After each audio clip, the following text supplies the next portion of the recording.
in the push, we can still tell them to like tune into our Facebook or YouTube. Yeah, always good. One thing at a time. Let's get the stream up, and then monetization and YouTube comments, and then Yeah, the stream started. It just started. our web is started. Yes, it started everywhere. It's on Facebook. All right. All right. We're good to go.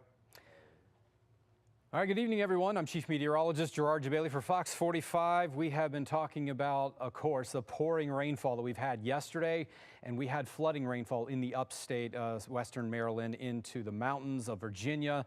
It has been quite a mess, and a lot of folks have been impacted by what was some very significant flooding out there.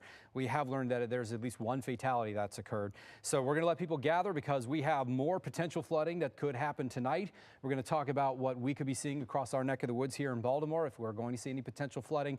But we've got a lot of weather still to come over the next several days, going all the way into this weekend with so many events. We've got the Orioles coming. We still have the Preakness Stakes on the way. So a lot of weather to come. If you have joined us or are joining us, feel free to share this link. And of course, leave us some comments, some questions. We'll get to your questions. We'll actually be able to answer them live right here.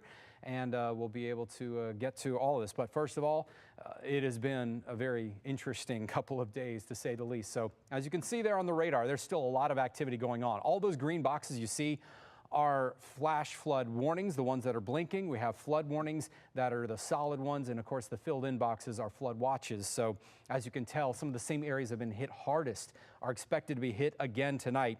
And while we are not seeing activity directly over Baltimore, there could still be a few showers and thunderstorms that roll through later tonight, but we have better chances coming in the days ahead, some of which could be on the strong to severe side. So the first thing I want to share with you is an image that was sent to me. This is right here where some of the hardest hit areas were. Westernport, Maryland, that's in Allegheny County. This is sent to me from Thomas Seth Bauer, who lives next door to St. Peter's Catholic Church. As you can see, laid there on the steps is our state flag, draped in on the steps, but covered in mud, soaked with floodwaters. This is exactly the kind of images that we're getting in that are just iconic. They are certainly showing what is going on there with the nature of what they've had to deal with, including the calls for help, the calls for prayers, and anything that else could come their way. This is a devastating time for them, and they could certainly use everyone's help that they could bring to that area as more flooding is potentially possible. Also want to bring up my Facebook page. This is some of the images that we got, and they're just mind-blowing. Take a look at some of them that have happened over here in the same areas that we just showed you. You can see cars that are just floating around like they're bath toys and swirling in those floodwaters. Deep waters that took several hours to subside. Well, they have subsided today. We could see more like this. Again, more images, streets that have turned into rivers coming down as some of these creeks and streams burst their banks with ease. In a matter of, again, a couple of hours, it turned from streets. Look at this, a father carrying his child, and that is Dustin Nash. He was able to get his daughter out from the elementary school there. Her name's Aria, and was able to be, of course, what any dad would do. You cannot blame him.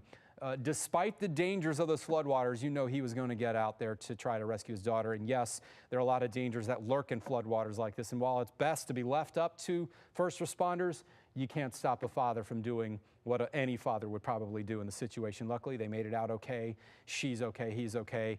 And this was one of 200 students that had to be rescued from the floodwaters. Just mind-blowing images that have come in. Again, the streets of Westernport were just nothing but floodwaters everywhere, cars thrown everywhere, buildings reduced to rubble.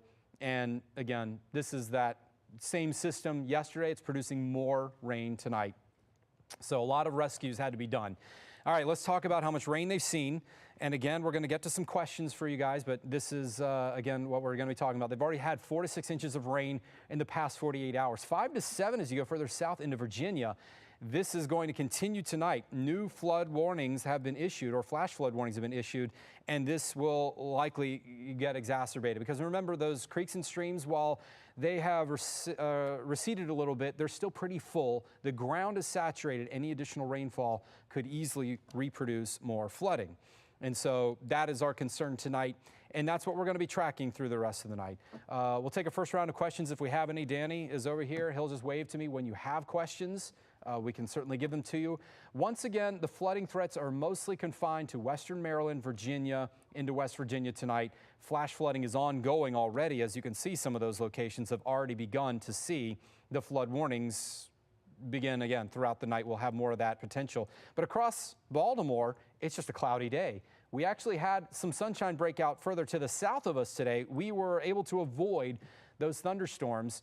But you see that area of clearing on the satellite and radar picture. That is where we were able to see those temperatures soar upwards into the upper 70s to 80s today. Didn't quite clear out in time in Baltimore, but the rest of the state really saw that. And that is fuel. The warm temperatures fire those thunderstorms and get them going again. So this is the same disturbance, just creating more of this rain that we have coming. So we've got more to deal with. Here's a look at what you can expect on Future Scan for our area here. Again, a few thunderstorms are still going to be possible, especially the eastern shore. So anywhere from, say, Anne Arundel County across the bay towards Stevensville, Denton, Easton, you could continue to see one or two of these storms. But most of that activity may not make it into the Baltimore region intact because we just don't have as much energy. But it doesn't mean we couldn't see a stray shower or two throughout the evening and into your Thursday morning. We could see a little bit of that activity around. We are not anticipating any major flooding in our neck of the woods, thankfully, but we've had a lot of rain. We could actually use a little bit more. We have been in a deficit. And you know what? I'm going to back up and show you some of those rain totals that we have had just since 8:30 this morning. And again, we've got more coming. So a look at some of the rain totals that we've actually gotten measurements of. Frostburg up there in Allegheny County, over 5 inches of rain. We know some places have had 6, almost 7 inches of rain. The further east you go, the less that's fallen. But we've still seen some healthier totals that have been very beneficial to the drought. So Carroll County, Sykesville, over 2 inches of rain is good, and it's not the kind that could be flooding. And again, other counties, including Baltimore County, over 3 inches of rain measured in Arbutus and Catonsville. We've seen Ellicott City, 3 inches of rain. And all the way down to BWI Airport, we've seen over 2 inches of rain. That's a lot, but you know, we could use more. And this is what I'm talking about. The rain deficit is still over 2 inches. And we need that much more rain just to catch up to what would be the average for this time of the year. So pretty amazing that we've had so much. And it's still, we haven't had enough yet, and more still to come. So we'll go back to now Future Scan, and we'll show you the rest of the next couple of days. So again, tonight into tomorrow morning, just spotty shower or thunderstorm activity. Temperatures should warm up because we'll get a little extra sunshine towards your afternoon. Today we didn't quite get there. I think tomorrow is a better shot at having that happen. Friday I'm a little bit more concerned about. We could actually have not just rain and thunderstorms that could possibly produce some flooding. Severe weather is going to be the issue here. I think we may have a band of thunderstorms that come through towards the second half of your Friday. Again, that's Black-Eyed Susan. We don't want this to come through in the middle of that, but that is certainly a possibility. A strong line or cluster of thunderstorms may come blasting through at very high speed as we move through Friday afternoon and evening. This could lead to some damaging wind gusts, possibly some hail. This would be very bad timing for Black-Eyed Susan if that happened. And again, a repeat, possible repeat of something like this coming on Saturday. So a lot coming our way with what weather we have left before it finally quiets down towards the end of the weekend. So here are those rain chances the rest of the week. A few tomorrow, better chances on Friday. It'll be a little on the scattered side, perhaps 2 rounds on Friday, at least 1 in the late afternoon and evening. And then Saturday's chances, that looks to be mainly in the second half of the day, and that's right on top of Preakness again. So those will be scattered, so they may be hit or miss. We just have to hope they don't hit Pimlico in the middle of the race. That would certainly be not a good thing. And additional rainfall. Many of you, again, we've already seen upwards of 2 to 3 inches of rain. Here's how much more we could see through Saturday. A 1/4 inch on the low end, but if you get hit by some of those heavier thunderstorms, you could see an additional 3/4 of an inch to an inch of rain, with the heaviest totals happening out to the west.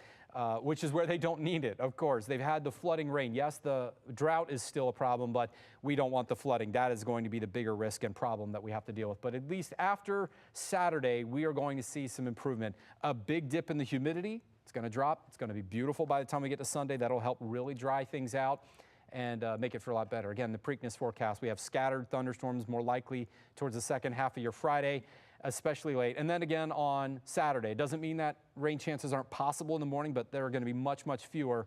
And it's going to be a lot hotter as we get into this weekend too. High humidity, warmer temperatures, mid to upper 80s. It's going to be pretty uncomfortable out there, I think. But again, it's going to improve a lot. 10-day forecast we'll show you, and then we'll get some questions answered if you have any. going into this weekend. The only bad thing, again, the Orioles, we've had to already postpone one game. I think they were able to get 2 done.